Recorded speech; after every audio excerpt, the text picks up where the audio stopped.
8,000 కోట్ల రూపాయలతో 17 మెడికల్ కాలేజీలు, ఒక్కొక్క కాలేజీకి 500 చొప్పున 8,500 కోట్లు లాస్ట్ ఉన్నటువంటి గవర్నమెంట్ అలొకేట్ చేసింది. 2,000 కోట్ల పైనే ఖర్చు పెట్టింది. 6 మెడికల్ కాలేజీలు ప్రారంభం అయిపోయాయి. మిగిలినటువంటి మెడికల్ కాలేజీలకి కేవలం 6,000 కోట్లు ఇస్తే ఇవన్నీ కూడా ఆపరేషనలైజ్ అవుతాయి. మీ బడ్జెట్ ఎంత? 3 లక్షల కోట్లు. ఒక సంవత్సరానికి 3 లక్షల కోట్లు మీరు ఖర్చు పెడుతున్నారు అనేక కార్యక్రమాల మీద. మీరు ఇవ్వాల్సింది కేవలం 6,000 కోట్లు. ఒక సంవత్సరం 3,000, ఇంకొక సంవత్సరం 3,000 ఇస్తే అంటే ఈ రాష్ట్ర బడ్జెట్ లో 3 లక్షల్లో 3,000 కేవలం 1% బడ్జెట్. మీరు ప్రాథమికమైనటువంటి హక్కు సుప్రీంకోర్టు ఏం చెప్తుంది? ఆర్టికల్ 21 జీవించేటువంటి హక్కు, life and Liberty, right to life and Liberty. ఆ హక్కు ఆరోగ్యం అనేటువంటిది ఆ హక్కులో ఇమిడి ఉందని చెప్తుంది. అంటే ఒక ఫండమెంటల్ రైట్ అనేటువంటి హెల్త్ కోసం మీ బడ్జెట్ లో 1% మీరు కేటాయించలేకపోతున్నారనంటే ప్రజల మీద ఎంత శ్రద్ధ ఉంది, పేదల మీద ఎంత శ్రద్ధ ఉంది. మీకు అధికారం కోసం పేదలు కావాలి, ప్రజలు కావాలి, వాళ్ళ ఓట్లు కావాలి, కానీ వాళ్ళ ఆరోగ్యాన్ని అమ్మేయడానికి, వారి ఆరోగ్యాన్ని పణంగా పెట్టడానికి వెనుకాడటం లేదంటే మీకు మానవత్వం ఉందనుకోవాలా, మనుషుల మీద శ్రద్ధ ఉందనుకోవాలా, పేదలంటే లెక్క ఉందనుకోవాలా లేదా? మీరు చెప్పండి, ప్రజలు ఆలోచించండి. 3 లక్షల కోట్లలో 3,000 కోట్లు 1% పేద ఆరోగ్యం కోసం, పేద విద్యార్థుల చదువు కోసం వెచ్చించలేని ప్రభుత్వం ఉండితే ఏంటి, మండితే ఏంటి? ఇలాంటి ప్రభుత్వానిగా మనం ఓట్లేసింది, ఇలాంటి పార్టీలుగా మనం ఓట్లేసిందని ప్రజలు ఆలోచించాలి, పేదలు ఆలోచించాలి. ఎందుకనంటే ప్రాథమిక హక్కుల్ని కాపాడలేనటువంటి ప్రభుత్వాలు దేనికోసం ఉన్నాయి? ఈ రోజు ఎయిర్పోర్ట్స్ ప్రైవేటైజ్ అవుతాయి, సీ పోర్ట్స్ ప్రైవేటైజ్ అవుతాయి, హైవేస్ ప్రైవేటైజ్ అవుతాయంటే అక్కడ వ్యాపారస్తులు వ్యాపారం చేసుకునేటువంటిది. ఉదాహరణకి మన రాష్ట్రంలో Kakinada see port private limited అని ఒక 30 సంవత్సరాల పాటు ప్రైవేటైజేషన్ చేశారు. 29 సంవత్సరాలు నడిపిస్తూ ఉన్నారు. ఒక ప్రైవేట్ సంస్థలో అధికారిగా ఉన్న, మంత్రిగా ఉన్న ఆ ప్రైవేట్ సంస్థ మీద ప్రభుత్వానికి ఏమైనా యాజమాన్యం ఉంటుందా? ఏ విధమైన యాజమాన్యం ఉంటుంది అంటే గౌరవ డిప్యూటీ చీఫ్ మినిస్టర్ చూడండి. మీరు ఈ రోజు పవన్ కళ్యాణ్ గారు కాకినాడ సీ పోర్ట్ లోకి వెళ్లి ఒక షిప్ లోకి ఎక్కుతారంటే వాళ్ళ అనుమతి ఇవ్వలేదు. నేను ఆఫీసులో కూడా వస్తానంటే లేదు సార్, 10,000 మంది జీవితాలు పోతాయి సార్. ఏంటి 10,000 మంది జీవితాలు పోయాయి? పోర్టు ఉన్నదేంటి మీరు కూర్చోబెట్టి స్మగ్లింగ్ చేయడానికి? నేను ఈ రాష్ట్రానికి డిప్యూటీ సీఎం అని నన్నే లోపలికి రానివ్వడం లేదని అతనే స్వయంగా చెప్పారు. అయినా అన్ని పర్మిషన్లు తీసుకుని షిప్ మీదకి వెళ్ళి అక్కడ రేషన్ బియ్యం తప్పుగా రవాణా అవుతున్నాయి, సీజ్ ద షిప్ అన్నారు. Nobody care. ఎవరైనా కేర్ చేశారా? ఒక డిప్యూటీ సీఎం వెళ్ళి షిప్ సీజ్ చేయమంటే కేర్ చేయలేదు. ఎందుకంటే అది కాకినాడ సీ పోర్ట్ అనేటువంటిది ఒక ప్రైవేట్ పోర్ట్. ప్రైవేట్ పోర్టులో అధికారం ఏ విధంగా మంత్రులకు కూడా ఉండదు అనేటువంటి విషయం దీని నుంచి తేటతెల్లం అవుతున్న పరిస్థితిలో ఈ మెడికల్ కాలేజీలు, గవర్నమెంట్ జనరల్ హాస్పిటల్స్ ప్రైవేటైజ్ అయిపోతే దొరుకుతుంది. ఒక్కొక్క కాలేజీలో 100 సీట్లు వేసుకున్న 10 కాలేజీల్లో 1000 సీట్లు ఉంటే అందులో సగం అమ్ముకోవచ్చు అని చెప్పారు. ఈ విధంగా అమ్ముకుంటూ మెడికల్ సీట్ల ద్వారా ఒక్కొక్క కాలేజ్ సంవత్సరానికి 100 కోట్లు తెస్తే 10 కాలేజీల్లో 1000 కోట్లు వస్తుంది. 30 సంవత్సరాల్లో 30,000 కోట్లు వస్తుంది. అలాగే గవర్నమెంట్ జనరల్ హాస్పిటల్లో వైద్యం అమ్ముకోవడం వల్ల సంవత్సరానికి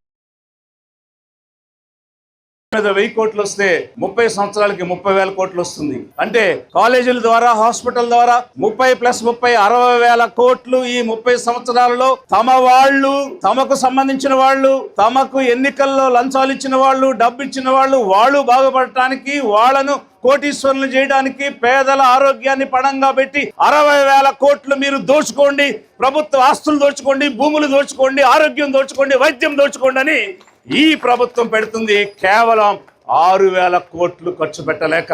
ఎక్కడ 6,000, ఎక్కడ 60,000? నువ్వు 6,000 కోట్లు ఖర్చు పెట్టి ఈ రోజు ప్రభుత్వ హాస్పిటల్స్ గాని, మెడికల్ కాలేజీలు గాని నిర్మాణం చేసి ప్రజలకు అందిస్తే ఒక మార్కాపురం లాంటి చోట ఎంత వెనుకబడినటువంటి ప్రాంతం అది. నేను అక్కడ కలెక్టర్ గా పనిచేశాను. చెంచులు ఉన్నారు, ముస్లింలు ఉన్నారు, బీసీలు ఉన్నారు, ఎస్టీలు ఉన్నారు, ఎస్సీలు ఉన్నారు. వారందరికీ ఆరోగ్యం అనేటువంటిది అందుబాటులోకి వచ్చేటువంటి దానిని మీరు ప్రైవేటైజ్ చేస్తున్నారు. పాడేరు, పులివెందుల మెడికల్ కాలేజీల్లో మీరు అడ్మిషన్స్ ప్రారంభించుకోవచ్చు, కాలేజీలు స్టార్ట్ చేసుకోవచ్చు అని ఎన్ఎంసీ పర్మిషన్ ఇస్తే పాడేరు ప్రారంభం చేశారు. పులివెందుల ఎందుకు ప్రారంభం చేయలేదు? పులివెందుల మెడికల్ కాలేజీ నిర్మాణం నేను చూశాను స్వయంగా. దాని నిర్మాణ పర్యవేక్షణ నేను చేశాను. అది 90% పూర్తయినటువంటిది. ఏదైనా ఇట్లాంటి ఫ్యాక్ట్స్ మాట్లాడితే వీళ్ళు వైసీపీ తరఫున మాట్లాడుతున్నారు, వైసీపీ పార్టీకి కొమ్ము కాస్తున్నారు అనేటువంటి విమర్శ చేస్తారు తప్ప, నేను అడిగినటువంటి ప్రశ్నకు మీ దగ్గర సమాధానం లేదు కాబట్టి అటు ఇటు తప్పుదావ చూపిస్తూ పక్కదారులు చూస్తున్నారు. నీకు జగన్మోహన్ రెడ్డి మీద కక్ష ఉంటే, రాజకీయంగా ఒక పార్టీ మీద మీకు కక్ష ఉంటే అది మీరు రాజకీయంగా తీసుకోవాలి. కానీ ప్రజలు ఏం చేశారు? పులివెందుల ప్రజలు ఏం చేశారు? వాళ్ళు జడ్పీటీసీ ఎలక్షన్లో మీకు కూడా ఓట్లేశారు కదా. అక్కడ మెడికల్ కాలేజీని ప్రారంభించకుండా ఎందుకు ప్రైవేటైజ్ చేస్తున్నారని అంటే, మీరు వివక్ష చూపించడానికి ఇంతకంటే నిదర్శనం కావాలా? రాజకీయ కక్ష ముఖ్యం తప్ప ప్రజలు ముఖ్యం కాదు, పేదలు ముఖ్యం కాదు అని చెప్పడానికి ఇంతకంటే నిదర్శనం కావాలా? కాబట్టి తెలుగుదేశం కూటమి ప్రభుత్వాన్ని హెచ్చరిక చేస్తూ ఉన్నాము.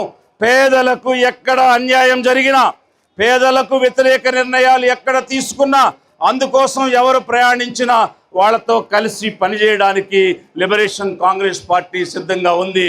మీరు తీసుకున్నటువంటి నిర్ణయం తప్పు. మీరు తీసుకున్న నిర్ణయాన్ని తిప్పి కొడుతున్నాము. దానిని ఉపసంహరించుకొని అలాగే 108 జీవోను కూడా రద్దు చేసి అన్ని సీట్లు 100% అందరికీ కన్వీనర్ కోటాలో రావాలి. ఎందుకోసమనంటే ఉద్యోగాల నియామకంలో, సీట్ల నియామకంలో మీరు పూర్తి స్థాయిలో అది ఓపెన్ చేయకపోతే ఎస్సీ, ఎస్టీ, ఓబీసీ, మైనారిటీ విద్యార్థులు నష్టపోతారు. సగం సీట్లు మీరు అమ్ముకుంటే అందులో రిజర్వేషన్ రాదు. రిజర్వేషన్ రాకపోతే మెడికల్ అడ్మిషన్ ఈ పేద విద్యార్థులకు దొరకదు. అలాగే గవర్నమెంట్ హాస్పిటల్లో, కాలేజీలో మీరు చేసే నియామకాల్లో టీచింగ్ స్టాఫ్, ప్రొఫెసర్స్ కానీ, లెక్చరర్స్ కానీ, నర్సెస్ కానీ, నాన్ టీచింగ్ స్టాఫ్, ల్యాబొరేటరీస్ చూసేవారు కానీ మీకు నచ్చిన వాళ్ళని పెట్టుకుంటారు. ఒక్కొక్క కాలేజీలో 3000 మంది ఉద్యోగాలు ఉంటాయి. ఆ 3000 మంది మీకు నచ్చిన వాళ్ళు పెట్టుకుంటారు. ఎస్సీ, ఎస్టీ, ఓబీసీ, మైనారిటీకి ఎలాంటి రిజర్వేషన్లు ఇవ్వరు, రోస్టర్ పాటించరు. దానికి ఒక సజీవ సాక్ష్యం Siddhartha medical college. Siddhartha medical college private సంస్థగా ఏర్పడిన తర్వాత అది ప్రభుత్వ సంస్థగా మారింది.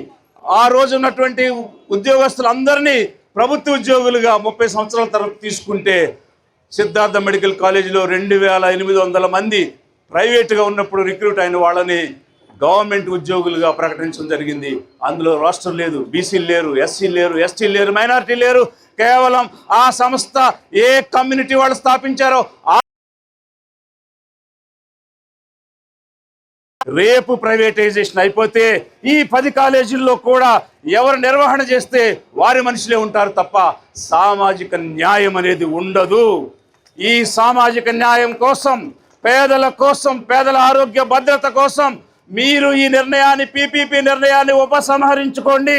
అందుకోసం లిబరేషన్ కాంగ్రెస్ పార్టీ ఎవరితోనైనా సరే కలిసి పోరాటం చేయడానికి సిద్ధంగా ఉంది.